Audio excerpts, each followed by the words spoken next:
Really? That's my problem. All right. Last time we were discussing, or we have been discussing, how on the ruins of the Roman Empire there emerged different civilizations that in one way or another reflected the legacy of the classical world, of the Greco-Roman world, of the Roman Empire. We looked at the Byzantine Empire, we looked at Islam, and kind of looked at Islam and its broader impact, especially in the case of its impact on Africa. But today we're going to talk about Western Europe, and Central Europe in particular. And when you start talking about European history, when you get to the period after the fall of Rome, when you get to after the 5th century AD, then you reach a period that is known as the Middle Ages, or the medieval period. Medieval is just short for Middle Ages, same word. And the Middle Ages was a phrase first used really in the modern era, in the after 1500, to refer to the period that happened from the fall of Rome to the modern period, to the time of the Renaissance and the early modern Europe. So it's this period of time of about 1,000 years of history. And traditionally, this period is divided up into 3 eras. Historians love the number 3. It's just the first complete number. It's got a beginning and end in the middle. So it's a nice, good number. And so in the history of the Middle Ages, you talk about the early Middle Ages, the high Middle Ages, and the late Middle Ages. Now, the period we're going to look at today is the first period is the early Middle Ages, and that's where you see kind of the medieval civilization kind of developing and emerging out of the ruins of the Roman Empire. Now, one way of seeing the medieval civilization is seeing it as what we call a synthesis, a coming together of a number of different elements. First of all, of course, you have the Greco-Roman influence. That was, of course, very key. Another aspect of this synthesis was Christianity and the Christian church, Western Christianity in particular, that kind of developed independently of the Orthodox traditions in Byzantium.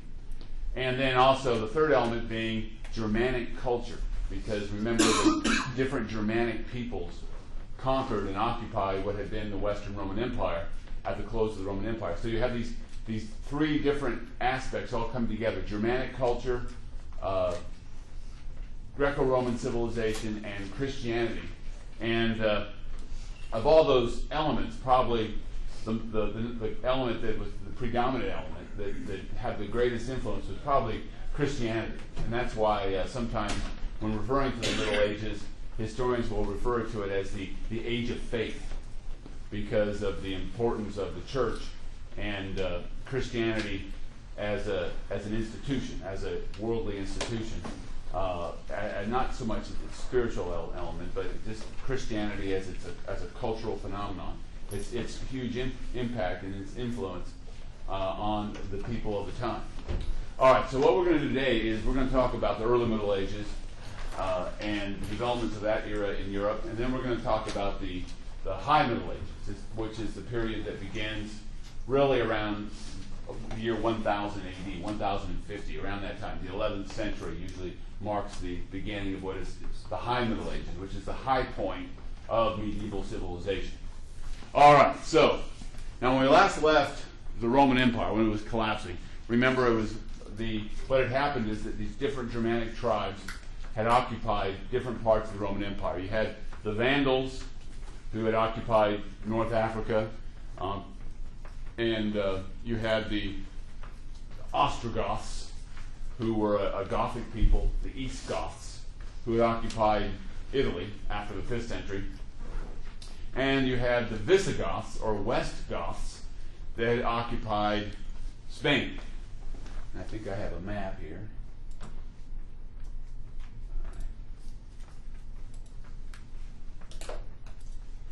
It's not a very big map, but the Visigoths were here. Here's the Visigoths, here's the Vandals, and here's the Ostrogoths. And you can see what would become the Byzantine Empire, the East Roman Empire over here. All right. Now, when these Germanic peoples occupied these areas of the Roman Empire, they weren't, it's important to remember that they didn't constitute like a massive influx of population. Most of these bands were bands of warriors which were accompanied often by their wives and children. So we're talking about groups of people numbering at most in the hundreds of thousands, in some cases less. So they weren't like, it wasn't like a mass immigration. We're talking about relatively small groups of thousands of people moving and settling in the Roman Empire. Now, when these people invaded and occupied the Roman Empire, what the most very important institution to them was this idea, the modern term is the comitatus. But what it means is that very important institution among the Germans was the warrior band. That's what a comitatus is, a band of warriors. And the way that it worked, it was first noticed by the Romans. Roman historians first noticed it. And it's this idea that warriors will coalesce and be very loyal to a leader who they sometimes just call a chief, or sometimes they call him a king or a whatever. They will coalesce around a warrior who has strong leadership qualities, someone who can take charge and lead warriors into battle. And warriors will be very loyal to that leader as long as he's successful, as long as he leads them to victory. And a very important part of the warrior band is the distribution of plunder. So whenever there was a battle and a victory, it was expected that the leader would distribute among his warriors all the plunder that had been taken from the enemy, and do it in an equitable manner, do it in a way where people received a just reward for their contribution to the battle. And so there was this idea that warriors would be loyal to a leader as long as the leader guaranteed them plunder and the spoils of war, and make sure that that plunder was distributed in a way that was equitable and fair to everybody involved. And so in the case of these barbarian bands, they were often led by kings whose only real source of legitimacy was the fact that they were successful generals, that they could lead armies into battle and obtain plunder from the enemy and then distribute that plunder in a way that pleased all the warriors involved. So now, in the case of these Germanic groups, since we're not talking about a large group of people, they're numbered in the thousands, for the most part, over the course of just a couple of generations, they got quickly absorbed by the general population. Now, by the time you get to the 5th century and 6th century, when these peoples were being absorbed, in Spain, for example, Latin, which had become the language that was common language spoken, was evolving into what is today Spanish. And so the Visigoths, it wasn't long before they were speaking Latin/early Spanish. The same was true of all these other groups. The Ostrogoths, they came in. Wasn't long before they were speaking Italian, or an early form of Italian. Latin was turning into Italian. So now, and the reason for this was that, like I said, they weren't a huge group of people, and so they were kind of quickly absorbed into the general population. They married local folks and all that. Now, another important group of Germanic warriors that invaded the Roman Empire were the Angles and the Saxons. Now the Angles and the Saxons, when they were from what is today Denmark and northern Germany, and at the close of the Roman Empire, they got on their ships and they occupied the island of Britain. Now, the story is that when the Roman Empire was collapsing and Roman troops were pulled from Great Britain, the local Celtic Roman population felt under threat from attack from Irish pirates. So the story goes that they called in these Germanic Angles and Saxons initially to defend them from the pirates, the Irish pirates. But once the Angles and Saxons arrived, they kind of liked what they saw, and they told their wives and children and their families, "Hey, come on over. Free territory, nice land, let's settle it." Now, the Angles and the Saxons, they came in large numbers, and their numbers were large enough over time that the Celtic population either migrated out or intermarried or were killed over the course of several centuries, from the 5th through the 6th century, 7th century, over a period of centuries. And the result was that in Angleland, England, that Germanic language became the language of the masses of people. So either the Celtic population migrated, were killed, or they adopted the language of their conquerors. So that's why English is a Germanic language. The English that I'm speaking to you now is derived from the language spoken by the Angles and the Saxons, the Germanic language that they spoke centuries ago. And that's why England is Angleland, the land of the Angles. I don't know why they didn't call it Saxon land, but I don't know, the Angle land stuck, I guess. Now, when the Angles and the Saxons arrived, they were still pagan. They never converted to Christianity. But Christianity was reintroduced to Angleland, to the Saxons, back by the time you get to the end of the 6th century. Now, by the time you get to about 597 AD, the Angles and the Saxons were divided up into a bunch of chiefdoms. There were 7 chiefdoms in what is today England. And one of the rulers was King Ethelbert of Kent. Now, he's important in English history because he had married a Christian woman, and she was very open and receptive to missionaries. Now, the Pope in Rome at the time, Pope Gregory the Great, as he's called, he was the one who sent missionaries. There's a great story. The story is that he was in Rome one day, and he saw some slaves who were on the slave market, and they were just children. And he said, "Who are those children? They look different." And someone said, "Oh, they're Angles." And to his mind, it sounded a lot like angels. He said, "Where are those people from?" he asked. And they said, "Well, they're up in a far, far away country." He said, "Let's send some missionaries there. We need to send a missionary to bring them to the faith." So he sent missionaries, and the result was that these missionaries were received by King Ethelbert, and he converted to Christianity. And that began the process of converting the Angles and the Saxons to Christianity. Now, it wasn't just from missionaries from Rome that converted the British Isles to Christianity. Another important person in this process was St. Patrick. Now, St. Patrick, he lived a little earlier than that. St. Patrick was one of these Roman Celtic Britons. And he was one of the Britons who left. He migrated. A lot of Britons who were Celts didn't want to live with the Angles and the Saxons, so some of them went to Brittany in northern France and settled there. That's why it's called Brittany in northern France.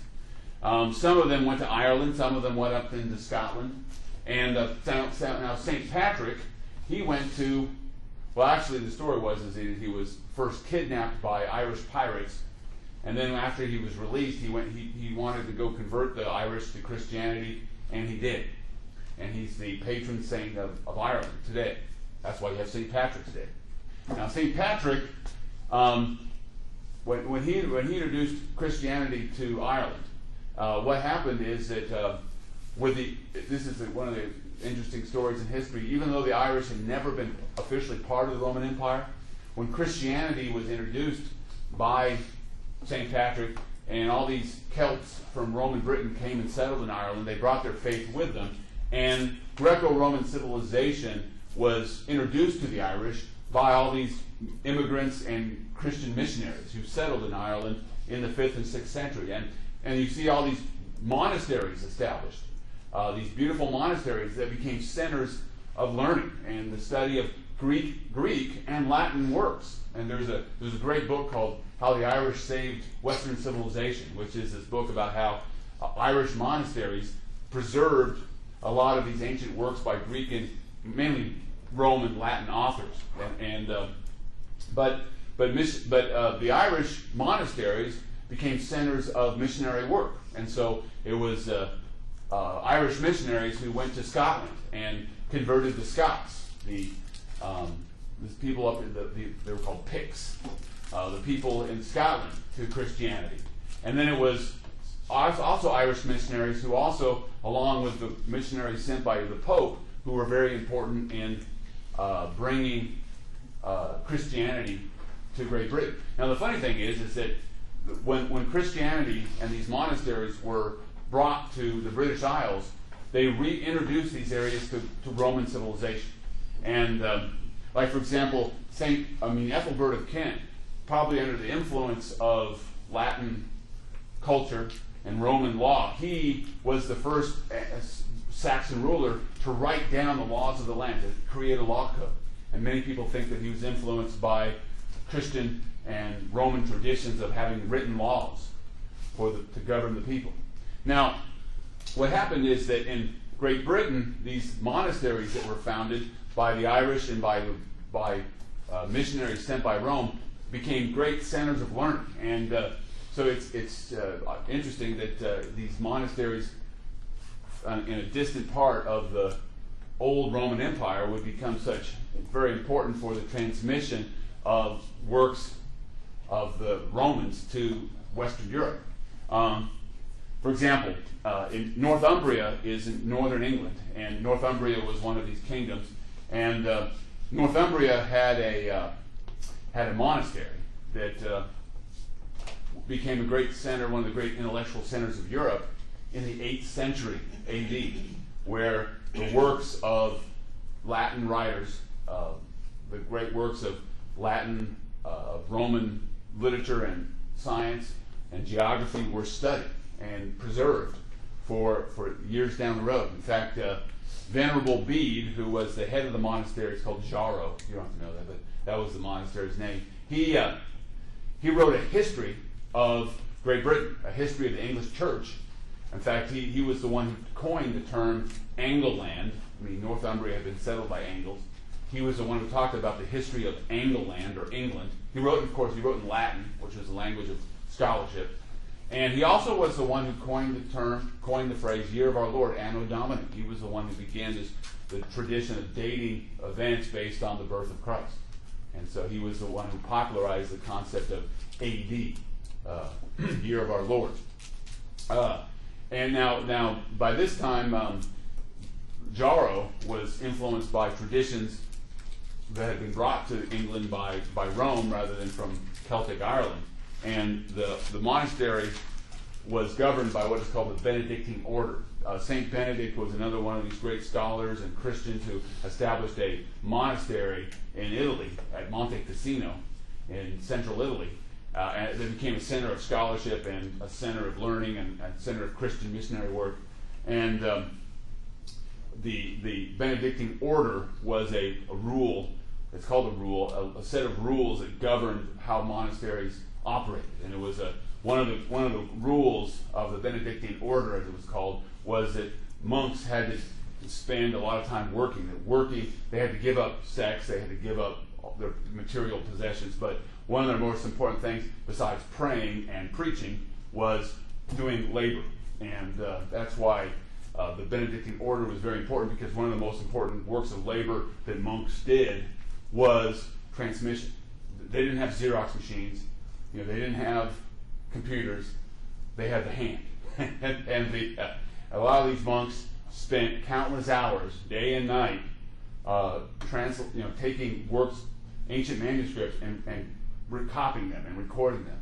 And it's thanks to the works of these monks that much of the great works of the Romans and the Greeks, mainly the Latin authors, Roman authors at this time, that these works were maintained and preserved.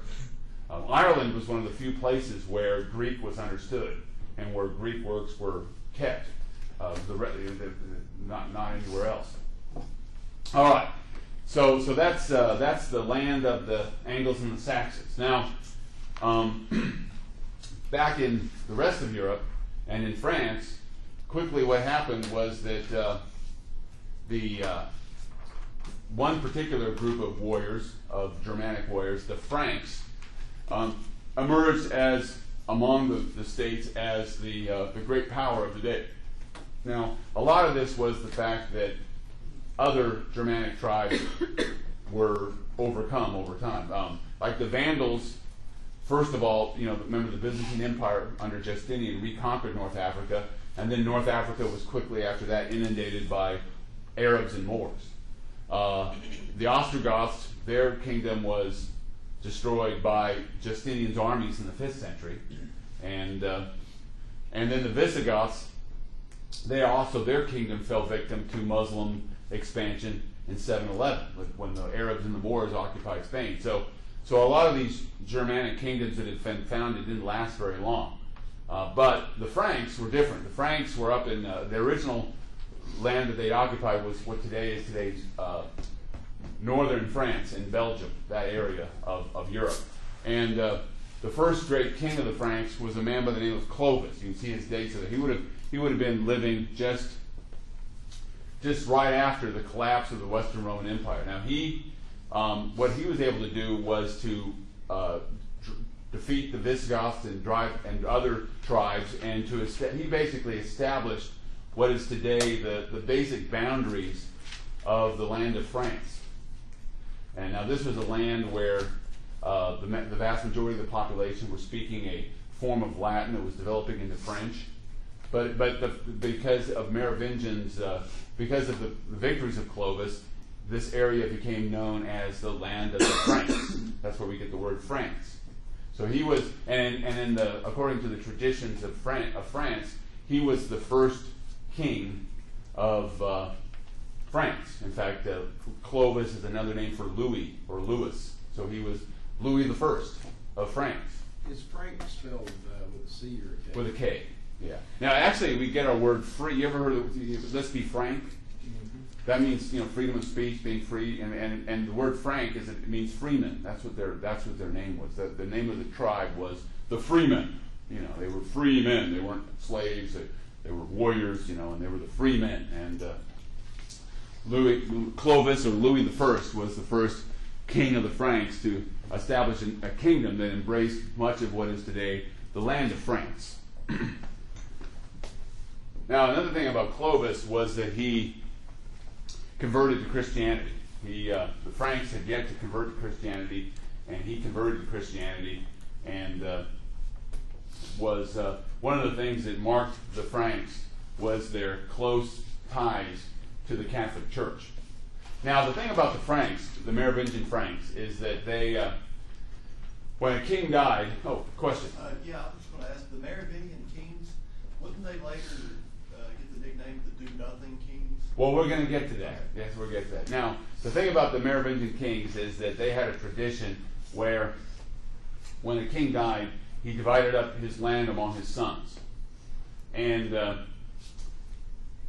then what would happen would be that when this happened, in order to try to keep the family estate together so it wouldn't be divided up, you had a case where cousins were always marrying cousins. Like a king would make sure that his daughter would marry his brother's child so that they would keep the family estate together. The problem with first cousins marrying first cousins over 2 or 3 generations is it's not good for the gene pool. And usually it creates problems. And so over the course of time, the Merovingian kings became mentally unstable. Basically, that's how we got the phrase the do-nothing king. So you had, by the time the descendants of Clovis were pretty sorry-looking sights. They had 6 fingers, funny-looking faces. I mean, first cousins marrying first cousins is not a healthy thing to do over several generations. Now, but the thing is about the Merovingian name was that there was a certain amount of sanctity associated with the name. They were a great line of kings. And so what happened over time was that you had Merovingian kings who were kings in name, but real power was in the hands of a person who was called the mayor of the palace.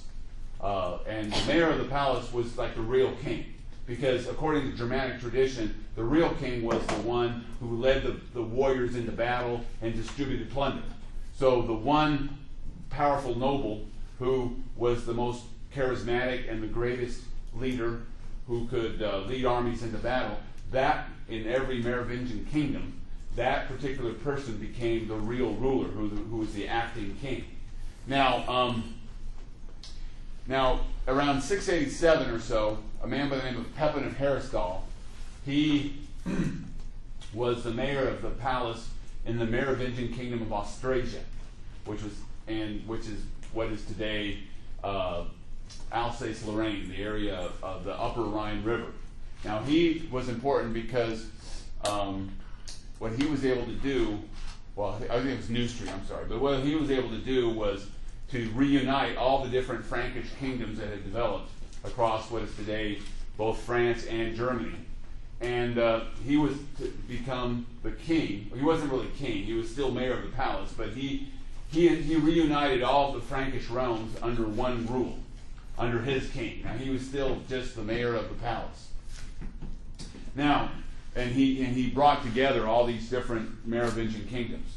Now, he was fortunate that when he died, he didn't have to split up his lands among his many sons, because he was succeeded by just one son, Charles Martel. Now, Charles Martel, you can see his dates up there. He was another great warrior. He led armies to victory, and so he maintained the loyalty. He was the mayor of the palace. He maintained the loyalty of the warriors. He led them into battle. He was the one who defeated the Moors and the Arabs at the Battle of Tours. An army of Arabs and Moors from Spain advanced deep into France, and he won this great victory over this Muslim force at the Battle of Tours in 732 AD, and kept the Muslim expansion limited to just Spain and not France. But he was known as the Hammer. Martel means the hammer because he was such a great military leader. It was at this time that a technological innovation became very important. It's called the stirrup. You ever heard of a stirrup? You know, horses. And a stirrup was important because before the invention of the stirrup, the only way you could hold on to a horse was with your knees, and that made it so that if you were a warrior on a horseback, you couldn't have a lot of you couldn't carry a lot of armor. In other words, you couldn't. It made it very difficult because you had to balance, you know, anything you held in your hands with holding onto the horse with your knees, right? Now, the stirrup was probably introduced to Europe from Central Asia. It's thought that the Huns might have introduced it, but during the days of Charles Martel, with a stirrup, that meant that a guy on a horseback could have heavy armor on. He could also carry weapons, like see this guy. He's carrying this guy. You can see this guy on a horse. He's carrying a heavy mace. Now you couldn't be wielding a big old heavy club if you were like holding onto the horse with your knees. But with a stirrup, you could rest your weight on the stirrup, and then you could have maybe a sword or a heavy battle axe or a mace or a big heavy what do you call it? What's another name for a spear? A real heavy spear? Javelin, not a javelin, but what are the things they carry? The knights carry when they go into battle. Lance. Well, lance, exactly. Heavy lance. Now, at the Battle of Tours, for example, one of the reasons why the army of Charles Martel was successful is because he had these warriors on horseback who were heavily armed, and they could go into battle and with heavy weapons. And these heavily armed horsemen defeated the horsemen of the Arabs and the Moors. And so, after the Battle of Tours, that showed that having heavily armed horsemen was the key to military success. The problem with heavily armed horsemen is they're very expensive. To have the weaponry and the horses, you needed to have land to operate. And so Charles Martel, whenever he won a battle, he had to distribute lots of land to his warriors, so that not just land, but the labor that came with the land. Because, you know, if you're a warrior, you have to spend all your time training, and you don't have time to actually work the land. So you have to have land, but also peasants to work the land for you, and then give up their agricultural produce to you. So Charles Martel, he was always having to make sure that he had an adequate number of warriors. He was always giving out land grants to these armed warriors, to his cavalry, to these what we would later become knights. Now, one of the ways that he did this, though, was very controversial. He took land away from the church. over time, the church had become very wealthy because wealthy individuals would give land to the church, and the church would accumulate land over time. And he would often, because it was necessary, take land from the church so that he could give it to his warriors. But in order to make up for that, he always felt guilty about that. Nobody likes to steal from the church. Charles Martel became a big supporter of missionary work. So he became a big supporter of the church doing missionary work, and it was Charles Martel who gave his support to a Saxon missionary named Boniface. Boniface his name was Witherfred, but he was from Saxony. He was actually from England. He was an English Saxon, and he was from one of these monasteries in England. I think he was from Jarrow, and he was asked by Martel to go and preach the word to the Germans of northern Germany who had yet to be converted to Christianity. And so Boniface is sometimes known as the missionary of the Germans, and he founded a very important monastery, a place called Fulda in central Germany, that became a very important center for German monasteries and for conversion and missionary work to the German peoples. He actually died as a missionary. He was he was crucified by the Frisians, who are the ancestors of the Dutch. So he was killed by those measly Dutch.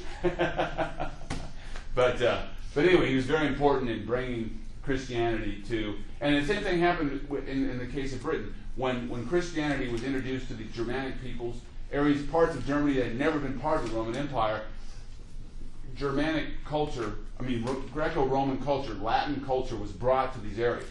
Fulda, the monastery founded by Boniface, became a great center of learning and for the transmission of the works of Greek and Roman literature to the Germans over time. Now Charles Martel, he only had one son who lived, and so all his wealth and all of his money was given to, he didn't have to divide up his estate, it was given to his son, Pepin. Remember I said the Franks were frank, they always told the truth. Pepin the Short was called Pepin the Short because he was a short little guy. That's why he was called Pepin the Short. But Pepin's important because during the course of his reign, what happened was that he was a very powerful ruler, ruled over parts of what is today France and southern Germany, big huge empire, big kingdom. And it so happened that during this time, the Pope in Rome was under duress. The Lombards, who had occupied much of Italy, especially northern and central Italy, they were threatening Rome itself. And the Byzantine Empire that had usually provided some defense for Rome, it was under a lot of threat at the time and was weakened by attacks by the Arabs. And so the Pope in Rome asked Pepin if he would come and defend Rome from the Lombards. And so Pepin did that. Pepin brought his armies into Italy, defeated the Lombards, saved Rome, and at the same time, Pepin did something that would be very important to the history of the church. He gave all this land in central Italy to the Pope. He made the Pope a secular ruler. It was called the Donation of Pepin, 751 AD. So by virtue of this huge land grant, big chunks of central Italy now belong to the Pope in Rome. So now the Pope was an independent secular ruler over big chunks of central Italy. Now, there were some strings attached to this. And Pepin said, look at all the great things I've done for you. I gave you all this land that I took from the Lombards. I defended you from the Lombards. But I got this problem. I do all the work of being the king of the Franks, yet this Merovingian king who does nothing is the one who's the king. Shouldn't I be the king? Shouldn't I be the one who rules as king by virtue of all what I do? And the Pope said, you're right. And so Pepin was christened. They put sanctifus oil on him, and he was crowned as the king. And the last Merovingian king was kind of placed in a monastery, and Pepin became now the king of the Franks. So he formed this alliance with the papacy, and you have the Pope crowning a king. So the Pope was giving legitimacy to this change of dynasties. And he was the first Carolingian king, new dynasty of Frankish kings. Now, by far, the greatest Carolingian king of all was Charlemagne. Charlemagne was the son of Pepin. Now, when Pepin died, all his wealth passed on to his only surviving son, Charles, or Karl. And Charles would be such a great king that he'd become known as Carolus Magnus, which in Latin is Charles or Carol or Charles the Great. And that's where we get the word Charlemagne, means Charles the Great. And he was such a great king that he gave his name to the dynasty. The Carolingian dynasty is named after Carolus, or Charlemagne. Now, why was he such a great king? Well, remember, he's a Germanic warrior. He was a great king because he always won a lot of battles. He was a great warrior king. And he conquered a lot of peoples. First of all, those pesky Lombards in northern Italy, those Longobardi, he defeated them. Now, by the time he defeated them, they were Germanic people, but they had adopted Italian. They were speaking a form of Italian. But he conquered them. So when he defeated the Lombards were so impressed by his military skills that they recognized him as their king. And he was crowned king of the Lombards. So he was king of the Franks already. Now he was king of the Lombards. But then he went on. He waged war against. He took the offensive. He took the war to the Moors, to the Muslims, and he fought wars against the Moors and the Arabs. And he conquered a little sliver of what is today northern Spain, northeastern Spain, and this would eventually evolve into the kingdom of Aragon. So the Reconquista, the reconquest of Spain from the Moors and the Arabs, kind of began with Charlemagne when he made this little enclave in northeastern Spain that would become the nucleus of what would become the kingdom of Aragon. He also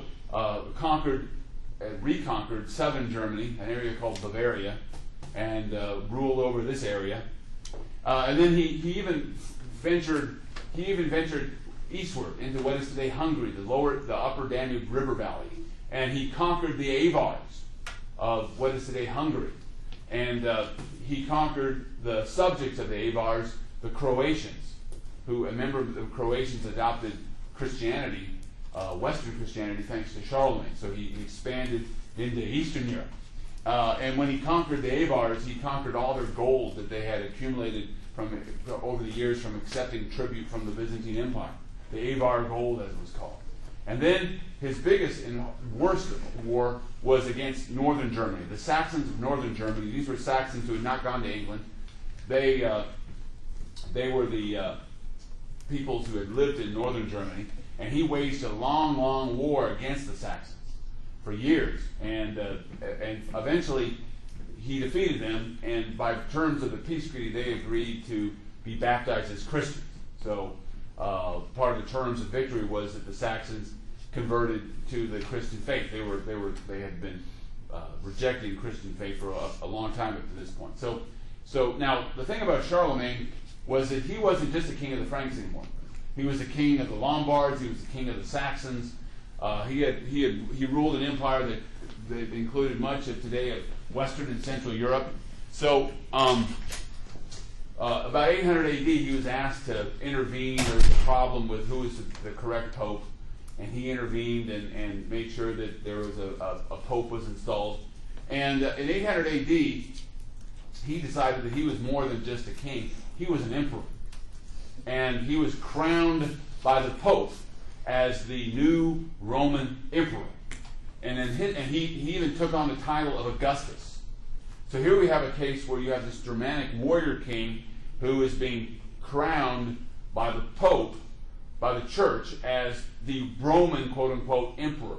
And in his view, he was restoring the Roman Empire in the West. Remember the empire in the West, the throne had been vacant since 476 AD. And in his mind, he was restoring the Roman Empire. So what better incident in history better illustrates the medieval cultural synthesis? You have a Germanic warrior king being crowned Roman emperor by the Catholic Church, the Pope, the leader of the church, the Pope in Rome. So it kind of brings together all these diverse elements of the medieval synthesis.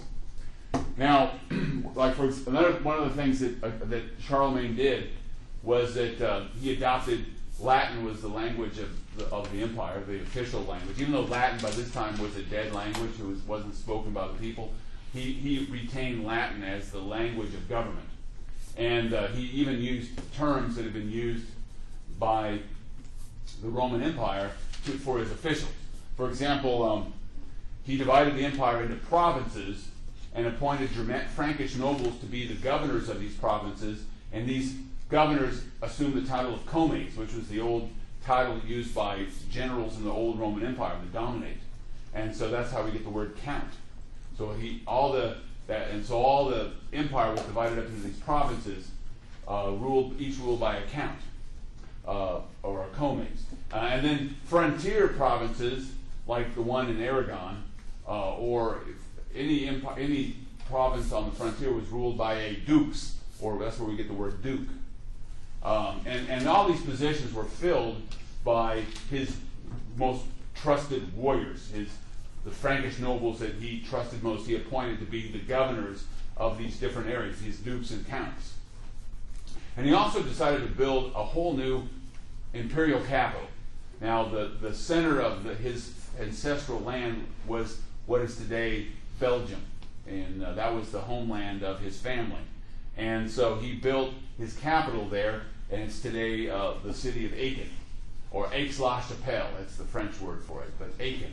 And there he built a palace for himself, and he built a great cathedral. And when he built the cathedral, the only model that he had to build his cathedral was the Byzantine churches. He even brought in Byzantine artists to help him design and build this cathedral. So if you ever go to Aachen in Germany, you can see the cathedral that Charlemagne built, and it's like a Greek Byzantine church in the middle of Northern Europe, because that was his model for building a proper church. Now the thing about Charlemagne's empire was that even though he liked to think of himself as a Roman emperor, and he used Latin as the language of his laws, he issued laws that were all written in Latin. His officials had Latin titles, but in reality, it was still a Germanic empire, which meant that the loyalty of his nobles was based on his ability to reward them with the spoils of war, his ability to lead them into battle and to win victories, and remember all that Avar gold that he had obtained. He distributed that among his nobles, so their loyalty was conditional. Now it so happened that when he died, he had one son who survived. His name was Louis, and he was called Louis the Pious. Now he was called Louis the Pious because he was a good man. He was he was all focused on the church. He was a big benefactor of monasteries. He kind of, one of the things he believed in was that the emperor, the Roman emperor, was just like the Byzantine emperor, was both head of church and state. So he took his duties as head of the church very seriously. That's why he was so dedicated to monasteries. In fact, there was a renaissance of sorts during this period. There was during this period, monasteries became great centers of learning, and many of the for example, the script that was used, the modern script that we use in our writing of the Roman alphabet, it's called Carolingian script, and it was developed during this time period. They standardized the process of translating the works, or not translating, but basically transcribing Latin and preserving works. So thanks to this period that a standard script was used to copy down the ancient works of ancient Roman authors. So it was a very important period in the transmission of literature, of the great classics of Greek and Roman literature. Now, the thing about Louis the Pious was he wasn't a general. He wasn't leading his armies into battle.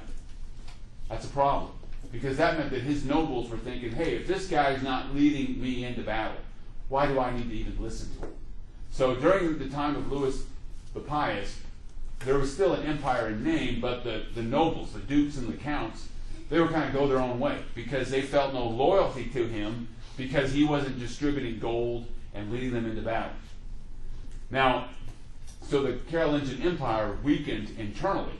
Even though this guy was a great patron of the arts and a great leader and a good Christian man, he wasn't leading men into battle, and his empire was disintegrating. Now, when he died, he had a bunch of sons, and that meant that the empire was divided.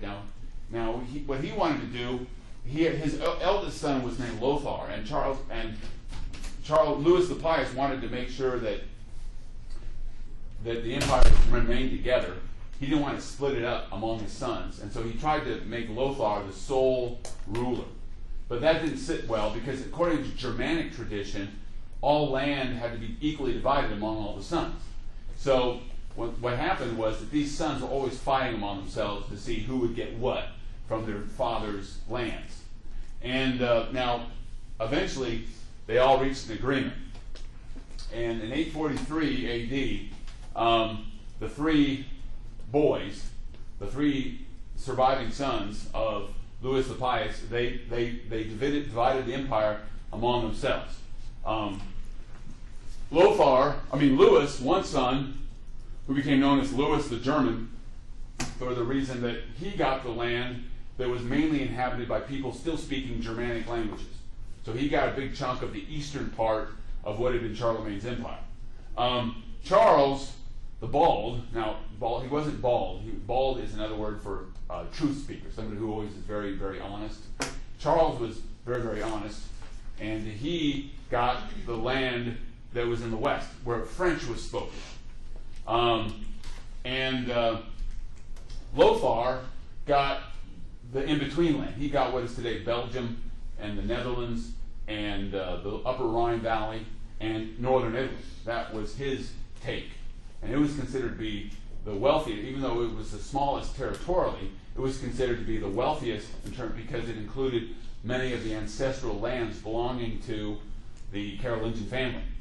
So they split up the lands between them, and this split's important because eventually the lands ruled by Charles would become the land of France. In fact, the warriors who were fighting for Charles, when they took their oath, according to the terms of the Treaty of Verdun, they spoke it in French. It's our earliest written version of what is today would become France. So they're already speaking in form of what it would be, today would be the French language. And of course, the warriors who fought for Louis all were still speaking German. So you can see the division of what would become Germany and France already kind of the earliest kind of taking shape, the earliest form of them in the Treaty of Verdun. And so the Carolingian dynasty was broken up into these different states by the Treaty of Verdun. So the rivalry between France and Germany can be actually traced all the way back to this period. Well, ethnically, you could say that it goes back to the fact that going back to the days before Rome even came onto the scene, you had Celtic languages being spoken in what is today France, while you had Germanic languages being spoken across the Rhine River in what is today Germany. So this kind of cultural divide goes way back. Now, eventually, of course, the people who lived in Gaul would come to speak French, which is a form of Latin, and that would distinguish them from the Germanic speakers who lived on the eastern side of the Rhine River, that area that had never been conquered by the Roman Empire. So the cultural differences go way back. All right. Well, what I'd like to do now is just take a little break here for about a couple minutes here, and get your groups. And I want you to, stretch and all that, and take a break. But I want you also to think about this question. Okay, to what degree did the Germanic? We've already discussed this, so it's kind of a review. How did the Germanic cultures? To what extent did they adopt? How did they adopt Greco-Roman civilization? Think of all the different people who discussed. The Irish, who weren't German, of course, but the Irish, the Saxons. How was Greco-Roman civilization transmitted and preserved by these barbarian, quote-unquote, peoples? All right?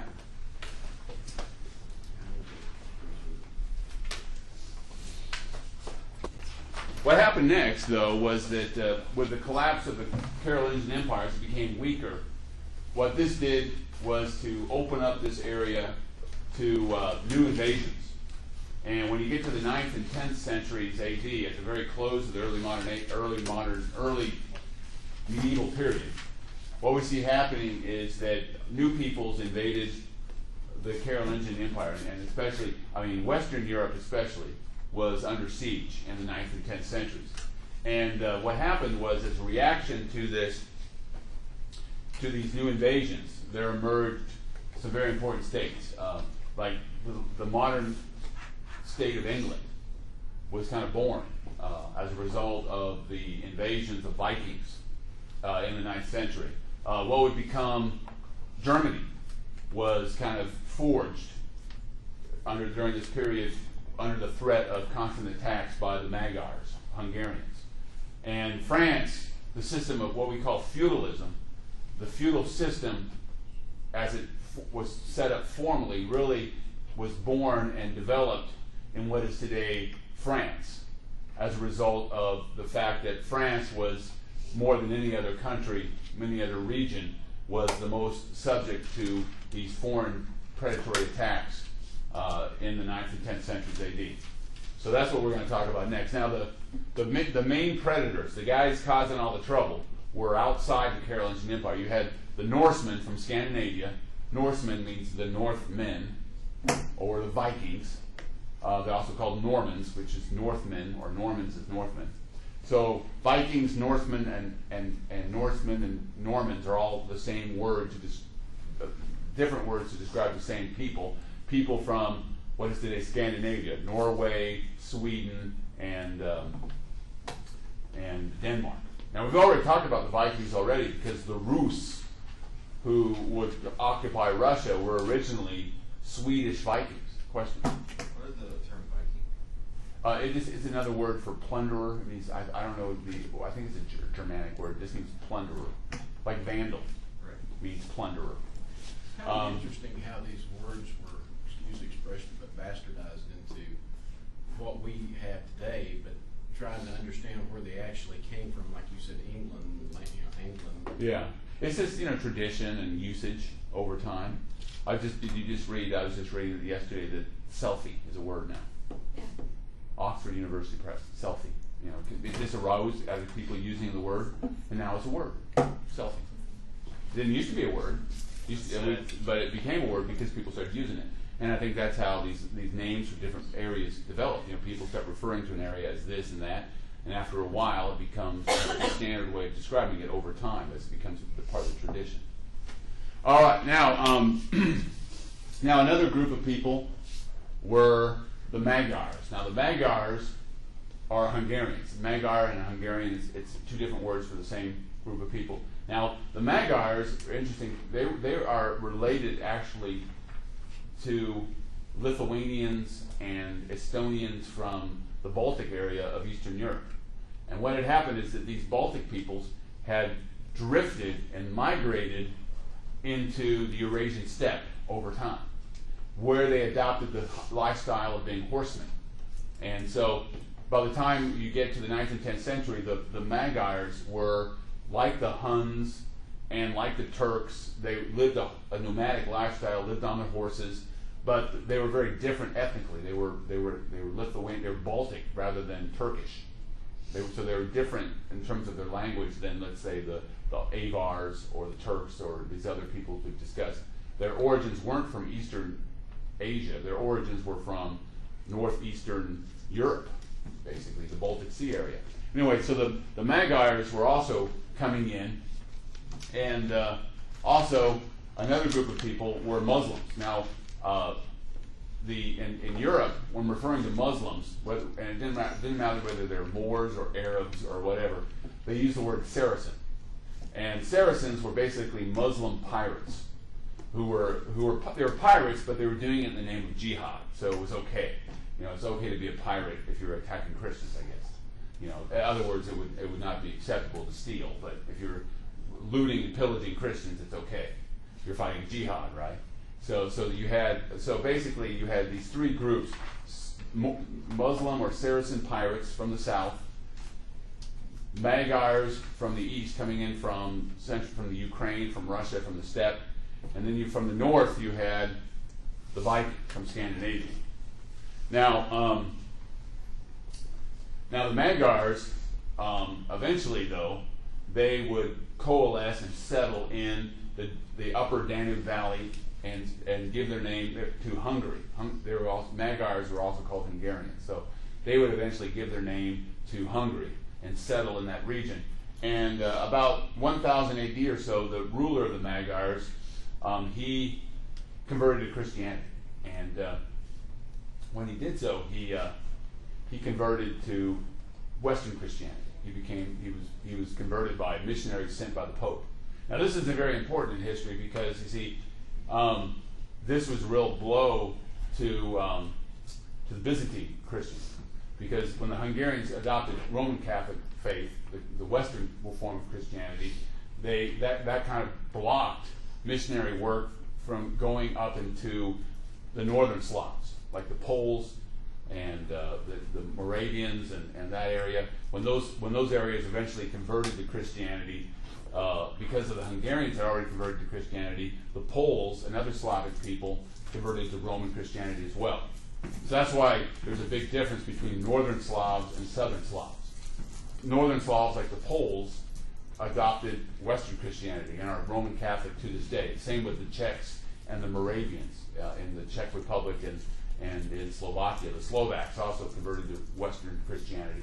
Whereas southern Slavs, like Serbs, not so much the Croatians, they were converted to Western Christianity, but the Serbs and the Bulgarians remained Orthodox Christians. So the fact that the Hungarian Christians converted to Roman Catholicism, to Western Catholicism, to Western Christianity, that was a big, they had a huge impact on the future history of Eastern Europe. Well, that's one reason why Poland has always looked to the West, even though it's right smack next to the Russians, who are Eastern Christianity.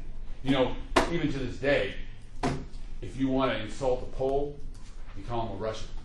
If you want to insult a Russian, you call him a Pole. You ever heard Polak? You know, Russians. Who brought that in? Russian immigrants making fun of Poles. You know, and the Poles don't like Russians. They still don't like each other. Anyway, so these things that happened years ago, centuries ago, still influence culture to this day. And it has nothing to really do with the tenets of Christianity. It's just a cultural thing. Poles look to the west, Russians look to the east. They're two different cultures. And these were set in place centuries ago. All right, now the Saracens, they had some great success too. They even conquered Sicily for a while. Sicily was ruled by an emir in the 9th and 10th centuries. In fact, if you ever go to the city of Palermo, which is their capital, you can go to see one of the only ancient mosques built in Europe. It was converted to it's now a Catholic church, but it was converted to a Catholic church after the area was reconquered by Christians in the 11th century AD. The Saracen warriors even they plundered southern France, and they even sacked Rome. Rome in the 9th century was burned down by Muslim pirates. Just a small expedition. One historian even said that a Christian couldn't float a piece of wood in the Mediterranean without it being attacked by Saracens because they pretty much dominated the Mediterranean Sea. In fact, during this time period, the only contact between, let's say, the East and Western Europe came through Viking merchants and Viking traders, because the only way you could get from Europe to, let's say, the Middle East was by going through the Danube, not the Danube, but the Russian river system, like the Dnieper and the Volga, from the Baltic Sea. So basically, you couldn't travel across the Mediterranean if you were a Christian, because it was just dominated by Saracen ships, and they attacked any Christian ship they saw. So basically, some historians have referred to this Europe as a place really under siege, because you had Magyars from the east, Saracens from the west, and then the Vikings from the north. And the Vikings were still pagan at this point, and they were really they liked to kill people. I mean, their favorite god was Thor. You know, Thor was the war god. You know, he was, and Vikings believed that if you died in battle, the Valkyries, these beautiful maidens, would take you up to the Hall of Odin, where you drink mead. Mead is Viking beer, honey beer. And so you spend all your days drinking and having relations with these beautiful godlike maidens if you died in battle. So the Vikings really like to go into battle, because if they died in battle, they were taken up by the Valkyries into this paradise of drinking and feasting and sex. It was just like perpetual orgy going on. So they're all like, yeah, and they were very violent. They were just brutal. I mean, they would when they captured people, one of their jokes was, let's see how many heads we can cut off in counting up to 100, and they go, I killed 20 people, I killed 21, I win, they did things like that. I mean, they were crazy. Now, some people have pointed out that these tales of Viking cruelty and Viking torture and Viking murder, some of it might have just been propaganda, because you see, the Vikings always went where the treasure was, and the treasure was often located in Christian churches, right? Because that's where people would put their gold and their silver and make dedications to the church. So, and the only people who could write at this time were Christian priests and monks. So some people have said these Christian priests and monks, they didn't like seeing their churches being burned and looted and despoiled by the Vikings. So when it came down to writing these history and events, they had no problem, exaggerating the cruelty and the terror of the Vikings. But they scared the crap out of people. They were just burning and looting, but they did occupy large areas. I mean, sometimes Vikings would actually settle in areas. Like a big group of Vikings settled in northern France. They became known as Normandy. You've heard of the beaches of Normandy. Normandy was named after Normans who settled in northern France. A bunch of Vikings settled in Ireland and gave their name. Dublin, Ireland, was founded by Viking immigrants. Vikings, we already talked about, settled in Russia and the Rus. Some Vikings even made it all the way to America. There was a Viking colony in Newfoundland about 1000 AD. You didn't know that, did you? Vikings got to America before Columbus. And they settled in Greenland, too. They're also thinking they made it further down into North America. Based on their chronicles, their accounts. So the Vikings were great sailors, but they were also had a reputation for cruelty. But they were also a big threat. All right, we have to quit early today because we have to do our evaluations. So what we're going to do is we'll pick this up. We'll pick this up later. What I need is someone. I got pencils here. I need someone to volunteer to take the collect everything and take them to the humanities office. And anyway, now just you all should all know my name, the institution's Northeast State, and all that. And also just to let you know, how many people have already done this before? Okay, most of you. Just remember that under the comments section, I don't see the comments until they've been typed, so if you're worried about you might recognize my writing, you don't have to worry about that because they're all typed before I even see them, so I won't know who wrote what. But I really appreciate any comments you have, and just be candid. Another thing is, like a lot of times they ask questions about stuff that we don't do in this class, like we don't do creative projects or anything, we don't do like artwork, so they might ask you a question like that. It's okay to say that I suck at that because we don't do that. Obviously I suck at things we don't do. So if we don't, just be very honest and just state exactly what you want to say. And if somebody can distribute that, I got to leave the room. If you need to use number 2 pencil, so you can use that. But could you go ahead and distribute that one? And then Bob, could you make sure they all get put back? All right. I got to get out of here. And also, could you make sure all your folders get put right here. I'll come collect them when the class is done.